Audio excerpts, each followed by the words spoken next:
ഈ വർഷത്തെ VBS പാഠങ്ങളെയാണ് നിങ്ങൾക്ക് പരിചയപ്പെടുത്താനായിട്ട് പോകുന്നത്. ഈ വർഷത്തെ VBSന്റെ തീം എന്താണ്? ചാമ്പ്യൻസ്, ജീവകിരീടത്തിന് അവകാശികൾ എന്നുള്ളതാണ്. ഓക്കെ, അപ്പോൾ നമ്മൾ ഈ വർഷത്തെ VBSന്റെ ടെക്സ്റ്റ് ബുക്ക്, പാഠ്യപദ്ധതി ഒക്കെ മനസ്സിലാക്കാനായിട്ടാണ് പോകുന്നത്. എല്ലാ വർഷത്തെയും പോലെ തന്നെ നമുക്ക് ടെക്സ്റ്റ് ബുക്കുകൾ 4 വകുപ്പുകളായിട്ട് തിരിച്ചിട്ടുണ്ട്. ശിശുവകുപ്പ്, ബാലവകുപ്പ്, കുമാരവകുപ്പ്, ജ്യേഷ്ഠ വകുപ്പ്. അങ്ങനെ 4 വകുപ്പുകളായിട്ടാണ് ടെക്സ്റ്റ് ബുക്കുകളെ തിരിച്ചിരിക്കുന്നത്. ഇതിൽ ടീച്ചേഴ്സ് ഗൈഡ് ഉണ്ട്, സ്റ്റുഡൻസ് ഗൈഡ് ഉണ്ട്.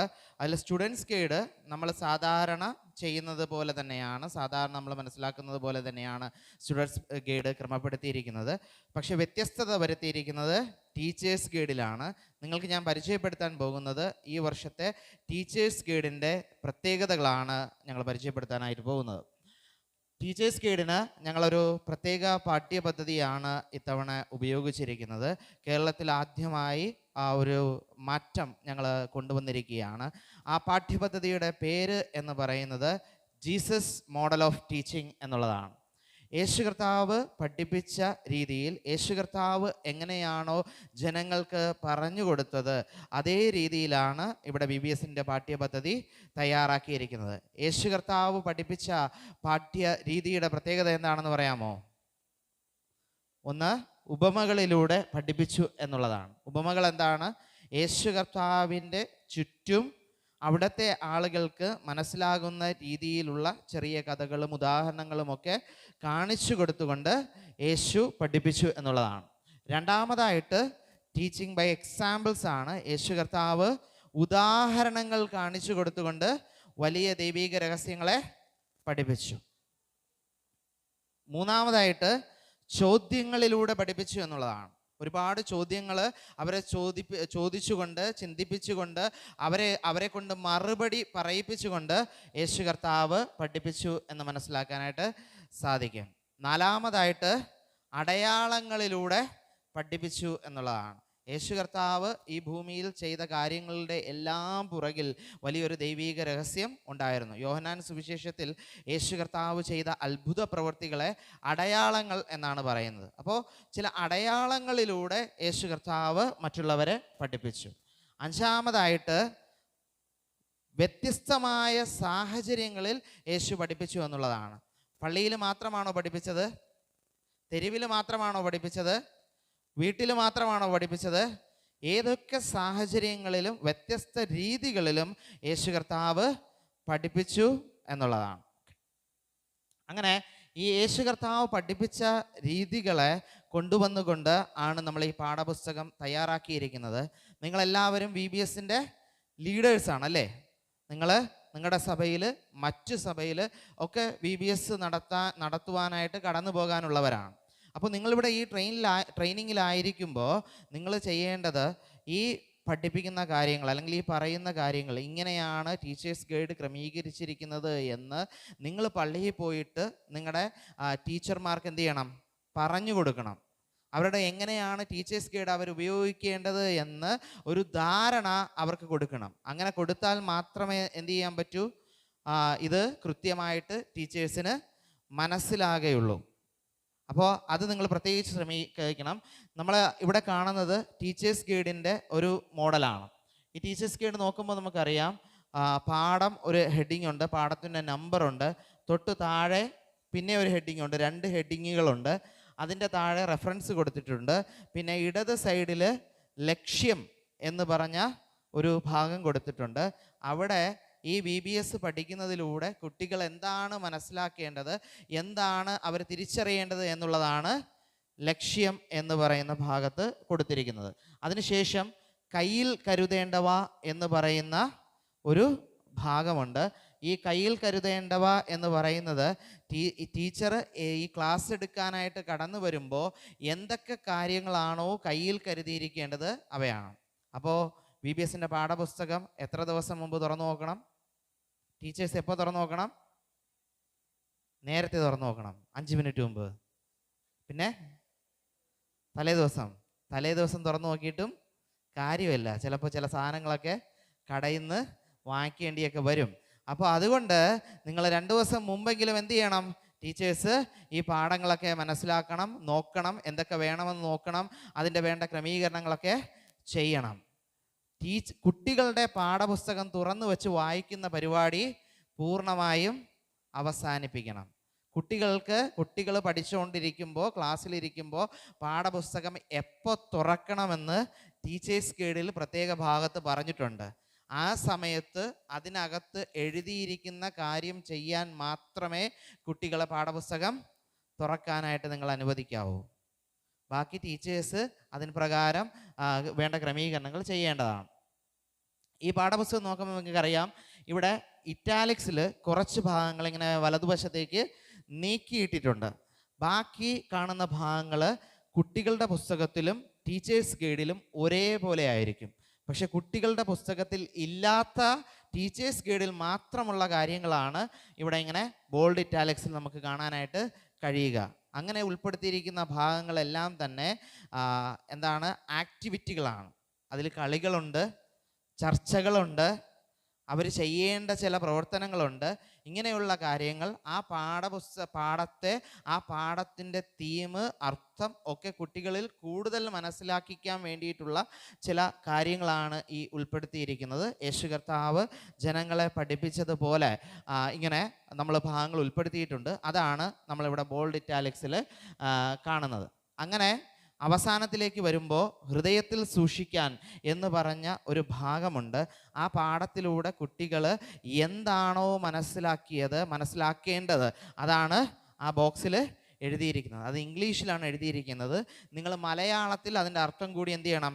കുട്ടികൾക്ക് പറഞ്ഞു കൊടുക്കണം. എന്നിട്ട് ഈ കുട്ടികളെ പാഠം പഠിപ്പിച്ചു കഴിയുമ്പോൾ ഈ ഇംഗ്ലീഷിൽ എഴുതിയ വാചകം നിങ്ങൾ ഉറക്കെ പറയിപ്പിക്കണം. അതിൻ്റെ അർത്ഥം കുട്ടികൾ ഹൃദയത്തിൽ മനസ്സിലാക്കണം. അവരുടെ ഹൃദയത്തിൽ അവരുടെ ജീവിതത്തിൻ്റെ വിജയത്തിന് വേണ്ടിയിട്ട് സൂക്ഷിക്കാൻ വേണ്ടിയിട്ടുള്ള കാര്യങ്ങളാണ്. അതിനുശേഷം മനപ്പാഠമുണ്ട്. മനപ്പാഠത്തിന് ശേഷം മറ്റ് ഭാഗങ്ങളിവിടെ ഉൾപ്പെടുത്തിയിട്ടുണ്ട്. മനപ്പാഠത്തിന് ശേഷം പഠന പ്രവർത്തനങ്ങളുണ്ട്. അവർ വീട്ടിൽ പോയി ചെയ്തുകൊണ്ട് വരേണ്ട കാര്യങ്ങളുണ്ട്. അങ്ങനെ ഒരുപാട് കാര്യങ്ങൾ ഇതിനകത്ത് ഉൾപ്പെടുത്തിയിട്ടുണ്ട്. അതും നിങ്ങൾ ശ്രദ്ധിക്കുക. ഇപ്പോൾ ഞാൻ നിങ്ങളെ പരിചയപ്പെടുത്താൻ പോകുന്നത് ഈ പാഠത്തിൻ്റെ ഉള്ളിൽ നൽകിയിരിക്കുന്ന 2 ആക്ടിവിറ്റി ഉണ്ടെന്ന് പറഞ്ഞില്ലേ, ആ ആക്ടിവിറ്റികളെ കുറിച്ചാണ് ഞാൻ നിങ്ങളെ പരിചയപ്പെടുത്താനായിട്ട് പോകുന്നത്.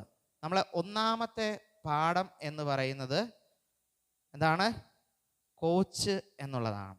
അപ്പോൾ എല്ലാ പാഠത്തിനും 2 ഹെഡിങ്ങുകൾ ഉണ്ട്.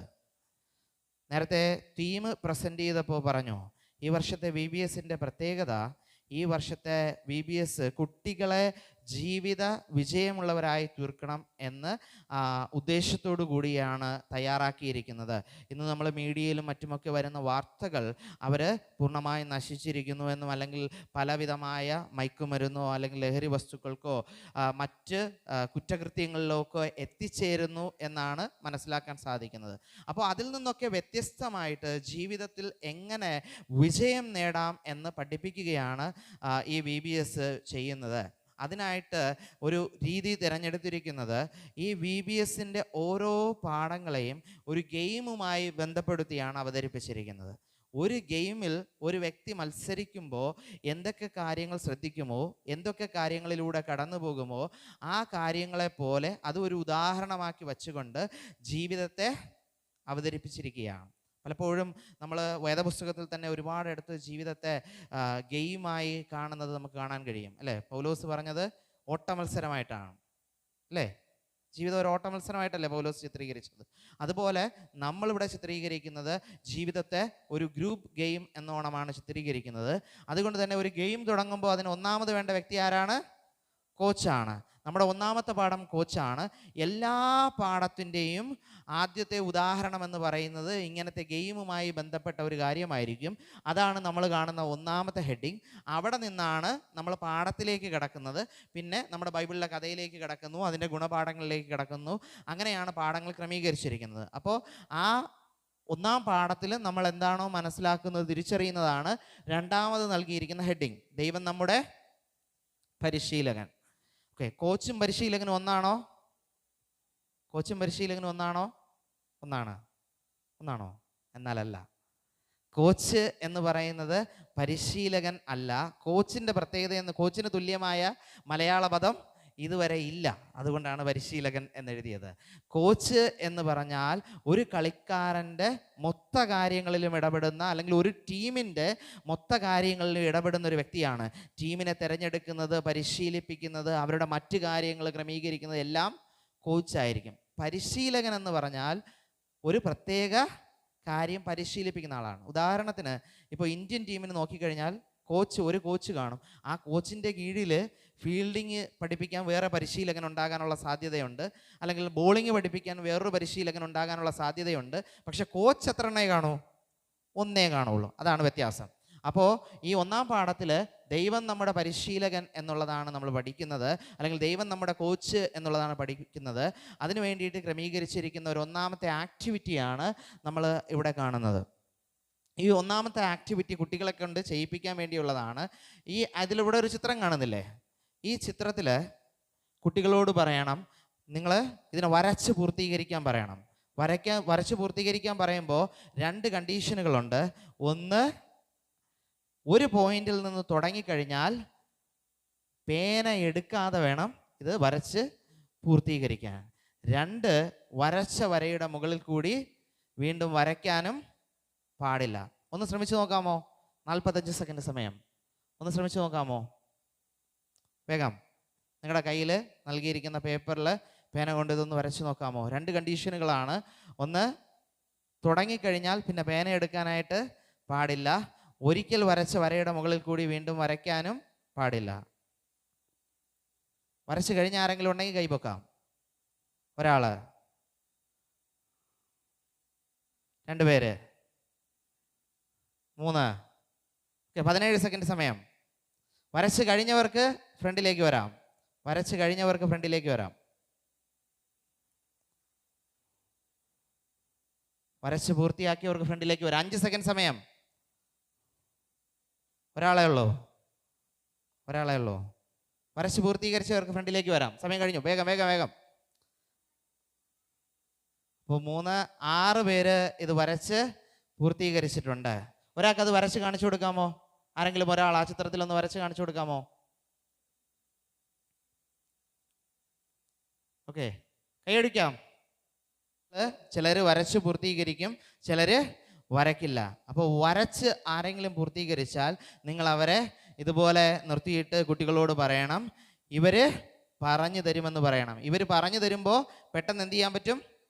വരയ്ക്കാനായിട്ട് പറ്റും. എന്നിട്ട് കുട്ടികളോട് പറയണം, ഇന്നത്തെ കോച്ച് ഇവരാണ്. ഒരു കോച്ചിൻ്റെ സഹായമുണ്ടെങ്കിൽ പ്രയാസമുള്ള ഏത് കാര്യവും നമുക്ക് പെട്ടെന്ന് പരിഹരിക്കാനായിട്ട് പറ്റും. ഇനി ഒരു കുട്ടികളും ചെയ്തില്ല എങ്കിൽ ടീച്ചർ തന്നെ എന്ത് ചെയ്യുക?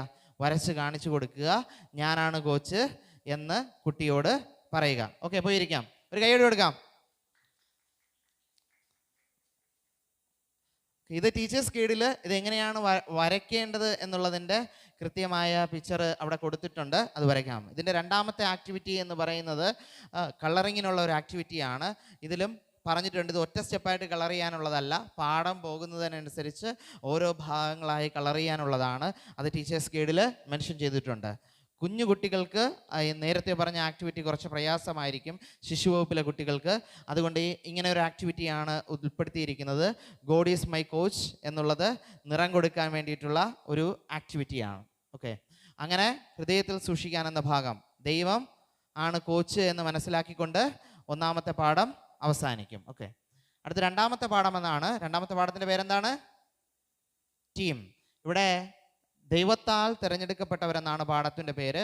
ഇവിടെ ദൈവം എങ്ങനെയാണ് തിരഞ്ഞെടുക്കുന്നതെന്ന് കാണിക്കാൻ വേണ്ടിയിട്ടുള്ള ഒരു പാഠമാണ്. കോച്ച് എങ്ങനെയാണ് തൻ്റെ ടീമിലേക്ക് ആളുകളെ തിരഞ്ഞെടുക്കുന്നത്? എന്താണ് ക്രൈറ്റീരിയ? എന്ത് നോക്കിയാണ് ടീമിലേക്ക് ആളെ തിരഞ്ഞെടുക്കുന്നത്? എന്താണ്? ടാലൻറ്റ് നോക്കിയിട്ട്, കഴിവ് നോക്കിയിട്ട് ഒക്കെയാണ് അല്ലേ? അപ്പോൾ നൽകിയിരിക്കുന്ന കുഞ്ഞു ക്ലാസ്സിൽ നൽകിയിരിക്കുന്ന ഒരു ആക്ടിവിറ്റിയാണ്. ഈ ആക്ടിവിറ്റിയിൽ രാജാവാകാൻ സാധ്യതയുള്ള വ്യക്തിയെ തിരഞ്ഞെടുക്കാൻ കുഞ്ഞുങ്ങളോട് ആവശ്യപ്പെടും. ആരെ തിരഞ്ഞെടുക്കും കുഞ്ഞുങ്ങൾ? മസിൽ മാനെ തിരഞ്ഞെടുക്കും അല്ലേ? അപ്പോൾ മസിൽ മാനെ കുഞ്ഞുങ്ങൾ തിരഞ്ഞെടുക്കും. അപ്പോൾ കുട്ടികളോട് പറയണം, ദൈവം അങ്ങനെ തിരഞ്ഞെടുക്കുന്ന ഒരു വ്യക്തിയല്ല. ദൈവം ആരെയാണ് രാജാവായിട്ട് തിരഞ്ഞെടുത്തത്? ആട്ടിടയനെയാണ്. ദാവീദിൻ്റെ പാഠമാണ്. ആട്ടിടയനെ രാജാവായി തിരഞ്ഞെടുത്ത ദൈവമാണ് നമ്മൾ മനസ്സിലാക്കുന്നത്.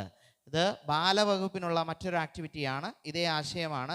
ഈ ആക്ടിവിറ്റി ചെയ്യേണ്ടത് ടീച്ചർമാർ വീട്ടിൽ നിന്ന് വരുമ്പോൾ കുറേയേറെ ഹാർട്ട് ചിഹ്നങ്ങൾ വെട്ടിക്കൊണ്ട് വരണം. അത് വെള്ള ചാർട്ടിലാണ് വെട്ടിയെടുക്കാനുള്ളത്. അതിൻ്റെ ഒരു വശത്ത് നിറം കൊടുക്കും, പല നിറങ്ങൾ കൊടുക്കും.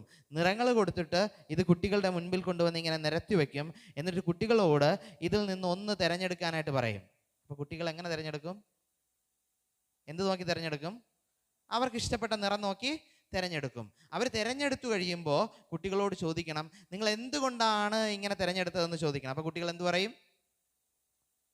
എനിക്കിഷ്ടപ്പെട്ട നിറമാണ് തിരഞ്ഞെടുത്തതെന്ന് പറയും അല്ലേ?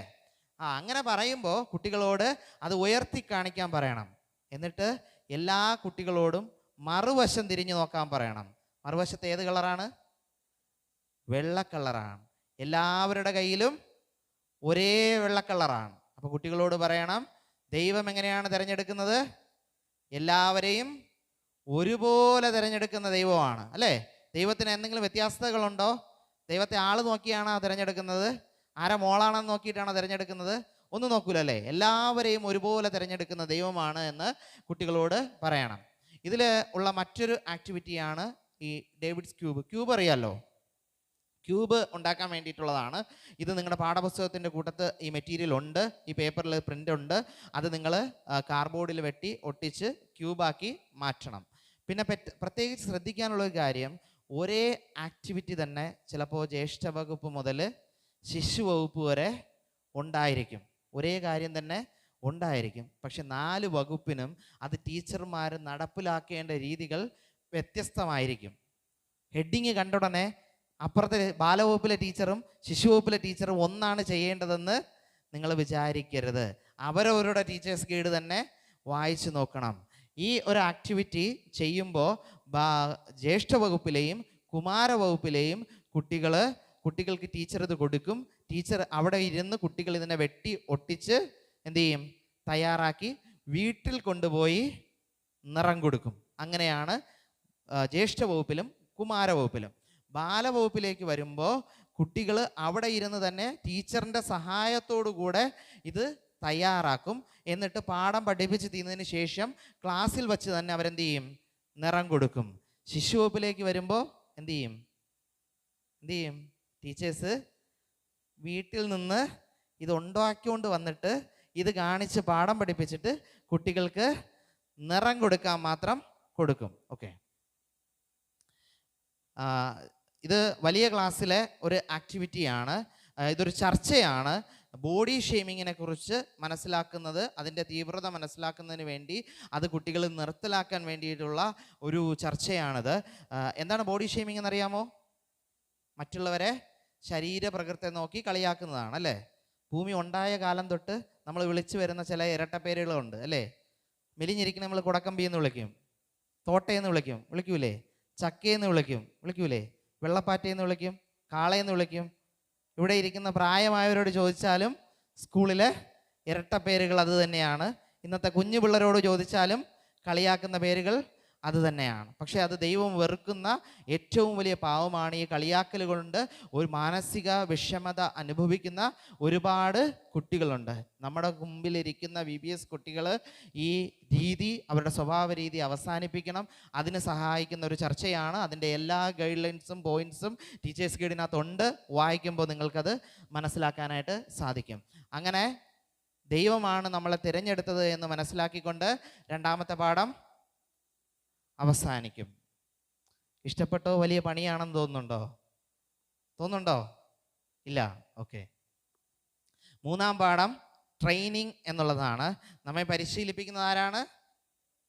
ദൈവമാണ്. നമ്മെ കഴിവുകൾ നൽകി പരിശീലിപ്പിക്കുന്ന ദൈവത്തെ കാണിക്കാൻ വേണ്ടിയിട്ടുള്ള ഒരിതാണ്. അതിൽ ദൈവം നമ്മെ പരിശീലിപ്പിക്കുന്നു എന്ന് പറയുന്നു. താലന്തുകളുടെ ഉപമയാണ്.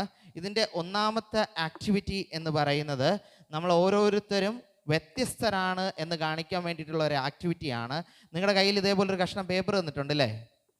ഓക്കെ, ആ പേപ്പർ എടുത്തിട്ട് ഞാൻ ചെയ്യുന്നത് പോലെ ചെയ്യാവോ? ഈ പേപ്പർ എടുത്തിട്ട് ആദ്യം വലത്ത് നിന്ന് ഇടത്തേക്ക് മടക്കണം. വലത്ത് നിന്ന് ഇടത്തേക്ക് മടക്കണം. മടക്കിയോ? ഇനി ഇടത്ത് നിന്ന് വലത്തേക്ക് മടക്കണം. മടക്കിയോ? ഇതേപോലെ ആയോ? ഇനി രണ്ടായിട്ട് മടക്കണം. റോക്കറ്റ് ഉണ്ടാക്കരുത്, റോക്കറ്റ് അല്ല. ഓക്കെ, രണ്ടായിട്ട് മടക്കണം. മടക്കിയോ? മടക്കിയോ? മടക്കി. ഇനി ഇതിനെ തല തിരിച്ചു പിടിക്കുക. പിടിച്ചു. എന്നിട്ട് ഈ ഭാഗം, ഈ നമുക്ക് തുറക്കാൻ പറ്റുന്ന ഈ ഭാഗം മുകളിൽ നിന്ന് താഴേക്ക് കീറിക്കളയുക. കീറിയോ? മുകളിൽ നിന്ന് താഴേക്ക് കീറിക്കളയുക. കീറി. ഇനി നിങ്ങളുടെ കയ്യിലുള്ള പേപ്പർ ഒന്ന് തുറന്ന് കാണിച്ച് നോക്കട്ടെ. ഓക്കെ, പൊക്കി കാണിക്കുക. ദിയയ്ക്ക് മാത്രമേ കിട്ടാതെ ഉള്ളൂ, ബാക്കിയൊക്കെ ഒന്ന് തിരിഞ്ഞു നോക്ക്. അവിടെ ബെറ്റിക്കോട്ടൊക്കെ കിട്ടിയിട്ടുണ്ട്. ഓക്കെ, എന്താണ് കിട്ടിയ? കുരിശ് കിട്ടിയേ.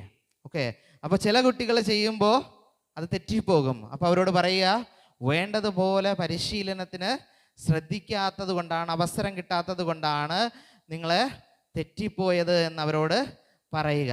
ഇനി ഇതുപോലെ കുരിശ് കിട്ടിയ കുട്ടികളുണ്ടല്ലോ, അവരോട് പറയുക, ഇതൊക്കെ എല്ലാ കുരിശുകളും ഒരുമിച്ച് പിടിക്കാൻ പറയണം. ആരുടെയെങ്കിലും കുരിശ് ഒരുപോലെ ഉണ്ടോ? ആരുടെയെങ്കിലും കുരിശ് ഒരുപോലെ ഉണ്ടോ? ചെറിയ ചെറിയ വ്യത്യസ്തതകൾ എവിടെയായാലും ഉണ്ടായിരിക്കും അല്ലേ? മുകളിലുണ്ട് വ്യത്യാസം ചെറുതായിട്ട്. ഓക്കെ, അപ്പോൾ കുട്ടികളോട് പറയുക, നിങ്ങൾ ഓരോരുത്തരും എന്താണ്? വ്യത്യസ്തരാണ്. ഒരേ നിർദ്ദേശങ്ങളാണ് കിട്ടിയത് അല്ലേ? എല്ലാവർക്കും കൊടുത്ത നിർദ്ദേശം ഒന്നായിരുന്നു, പക്ഷേ അവർ വ്യത്യസ്തരാണ് എന്ന് കാണിക്കാൻ വേണ്ടിയിട്ടുള്ള ഒരു ആക്ടിവിറ്റി ആണ് ഇത്. അതുപോലെ കുഞ്ഞു ക്ലാസ്സിലെ കുട്ടികൾക്ക് ഇത് ചെയ്യുക പ്രയാസമായിരിക്കും.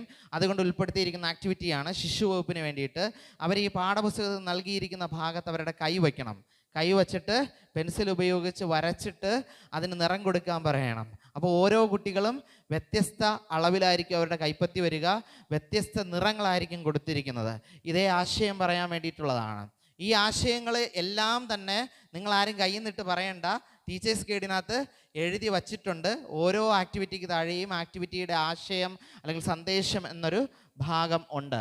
ഇത് രണ്ടാമത്തെ ആക്ടിവിറ്റി, കുട്ടികൾ അവരുടെ കഴിവുകളെ എങ്ങനെ ഉപയോഗപ്പെടുത്തുന്നു എന്നറിയാൻ വേണ്ടിയിട്ടുള്ളതാണ്. പരിശീലനത്തിനുള്ള അവസരങ്ങൾ എങ്ങനെ മുതലാക്കുന്നു എന്നുള്ളത് അറിയാൻ വേണ്ടിയിട്ടുള്ള ഒരു ആക്ടിവിറ്റിയാണ്. അങ്ങനെ ഗോഡ് ട്രെയിൻസ് മീ എന്ന് മനസ്സിലാക്കിക്കൊണ്ട് ഈ ഒരു പാഠം അവസാനിക്കും. നാലാമത്തെ പാഠം പ്ലേ ബുക്ക് എന്നുള്ളതാണ്. എന്താണ് പ്ലേ ബുക്ക്? എന്താണ് പ്ലേ ബുക്ക്? ഇൻസ്ട്രക്ഷൻസ് അല്ല, ഒരു ഗെയിമിൻ്റെ നിബന്ധനകൾ, ടേംസ് ആൻഡ് കണ്ടീഷൻ അല്ല പ്ലേ ബുക്ക്. പ്ലേ ബുക്ക് എന്ന് പറയുന്നത് എങ്ങനെ കളിക്കണമെന്ന് മനസ്സിലാക്കാൻ വേണ്ടിയുള്ള തന്ത്രങ്ങളാണ്. അതായത് ഒരു ക്രിക്കറ്റ് കളിക്കുന്നു എന്ന് വിചാരിക്കുക, ഒരു ബാറ്റ്സ്മാൻ ബാറ്റ് ചെയ്യാൻ വേണ്ടി നിൽക്കുകയാണ്. അപ്പോൾ ആ ബാറ്റ്സ്മാൻ എവിടേക്ക് പന്തടിച്ച് കളയണമെന്ന് തീരുമാനിക്കുന്നത് എങ്ങനെയാണ്? എവിടെയൊക്കെ ഫീൽഡർ നിൽപ്പുണ്ട്, ഈ ബോളർ ഏത് രീതിയിലാണ് ബോളർ ചെയ്യുന്നത്, ഇതെല്ലാം നോക്കിയിട്ടല്ലേ തീരുമാനിക്കുന്നത്. അപ്പോൾ ഗെയിമിലെ സാഹചര്യങ്ങൾക്കനുസരിച്ച് എങ്ങനെ കളിക്കണമെന്നുള്ള തന്ത്രങ്ങൾ, വിജയത്തിലേക്കുള്ള തന്ത്രങ്ങൾ എഴുതി വച്ചിരിക്കുന്ന പുസ്തകമാണ് പ്ലേ ബുക്ക്. നമ്മൾ ഗെയിമിനെ ജീവിതവുമായിട്ട് ബന്ധപ്പെടുത്തിയാണ് മനസ്സിലാക്കുന്നത് അല്ലേ? അപ്പോൾ ജീവിതത്തിന് ഒരു പ്ലേ ബുക്ക് ഉണ്ടെങ്കിൽ അതെന്തായിരിക്കും? ജീവിതത്തിന് ഒരു പ്ലേ ബുക്ക് ഉണ്ടെങ്കിൽ എന്തായിരിക്കും? ബൈബിൾ ആയിരിക്കും. എന്തുകൊണ്ടാണ്? നമ്മൾ ആരാണെന്ന് പറയുന്നത് ബൈബിളല്ലേ? ദൈവം ആരാണെന്ന് നമ്മളെ പഠിപ്പിച്ചത് ബൈബിളല്ലേ? നമ്മളെങ്ങനെ ജീവിക്കണമെന്ന് പഠിപ്പിച്ചത് ബൈബിളല്ലേ? എന്താണ് തെറ്റ്, എന്താണ് ശരിയെന്ന് പഠിപ്പിച്ചത് ബൈബിളല്ലേ? അപ്പോൾ ബൈബിളാണ് നമ്മളെ പ്ലേ ബുക്ക് എന്ന് മനസ്സിലാക്കാനുള്ള ഒരു ഇതാണ് വരുന്നത്. ഇതിൽ ഒന്നാമത്തെ ആക്ടിവിറ്റി എന്ന് പറയുന്നത് ഈ ഒരു പാത്രത്തിൽ വിത്തിൻ്റെ ഉപമ ക്രമീകരിക്കാൻ വേണ്ടിയാണ്. ആ പാഠം വിത്തിൻ്റെ ഉപമയാണ്. ഈ പാത്രത്തെ 4 ഭാഗങ്ങളായി തിരിക്കണം. അതിനകത്ത് കുട്ടികളോട് വിത്തിൻ്റെ ഉപമ അവരുടെ പരിസരത്ത് നിന്ന് ലഭിക്കുന്ന വസ്തുക്കൾ ഉപയോഗിച്ച് ആവിഷ്കരിക്കാനായിട്ട് എന്ത് ചെയ്യണം? പറയണം. ഉദാഹരണത്തിന് ഇപ്പോൾ വിത്തിൻ്റെ ഉപമയുടെ ഒരു ഭാഗമാണ് മുള്ളിനിടയിൽ വീണ വിത്ത്. എങ്ങനെ ആവിഷ്കരിക്കും? കുറച്ച് മണ്ണിടുക, കമ്പുകളോ ചെറിയ മുള്ളോ അതിനകത്ത് വയ്ക്കുക, ചെറിയ ഒരു കഷ്ണം ഇലയോ അങ്ങനെയുള്ള ഇത് വയ്ക്കുക. അപ്പോൾ എന്തായി മാറി? ആ ഭാഗം ആവിഷ്കരിക്കപ്പെട്ടു. അപ്പോൾ ഈ ആക്ടിവിറ്റി ജ്യേഷ്ഠ വകുപ്പിനും കുമാര വകുപ്പിനും 10 മിനിറ്റ് സമയം കുട്ടികൾക്ക് കൊടുക്കണം. കുട്ടികൾ പുറത്ത് പോയി ചെയ്തിട്ട് ടീച്ചറിൻ്റെ അടുത്തേക്ക് കടന്നു വരും. ബാലവകുപ്പിന് കുട്ടികളോടൊപ്പം ആരും പോകണം? ടീച്ചറും പോകണം. ശിശുവകുപ്പിന് ടീച്ചർ ചെയ്തുകൊണ്ട് വരും. വിഷമമില്ലല്ലോ? ഓക്കെ. രണ്ടാമത്തെ ആക്ടിവിറ്റി നമ്മൾ ഈ വചനത്തെ ക്രമമാക്കി എഴുതാൻ വേണ്ടിയിട്ടാണ്. വചനം ഈ വാക്കുകൾക്ക് ക്രമരഹിതമായിരിക്കുമ്പോൾ അർത്ഥമില്ലാത്തതുപോലെ ക്രമരഹിതമായ ജീവിതവും അർത്ഥമില്ലാത്തതാണ് എന്ന് കാണിക്കാൻ വേണ്ടിയിട്ടാണ്. അടുത്ത ആക്ടിവിറ്റി എന്ന് പറയുന്നത് കുഞ്ഞു ക്ലാസ്സിലെ കുട്ടികൾക്ക് ഇത് കളർ ചെയ്യാൻ വേണ്ടിയിട്ടാണ്. ഇവർ ഇതിനെ ഓർഡറിൽ കളർ ചെയ്യണം. അപ്പോൾ കുട്ടികൾക്ക് കൂടുതൽ ഈ വിത്തിൻ്റെ ഉപമ മനസ്സിലാക്കുവാനും നല്ല നിലമാക്കി തീർക്കണം എന്ന് മനസ്സിലാക്കാൻ വേണ്ടിയിട്ടുള്ളതുമാണ്. അങ്ങനെ Bible is my play book എന്ന് മനസ്സിലാക്കിക്കൊണ്ട് നാലാമത്തെ പാഠം അവസാനിക്കും. നമ്മൾ ഇന്ന് 4 പാഠങ്ങളാണ് നോക്കുന്നത്. ബാക്കിയുള്ളത് നാളെ നമുക്ക്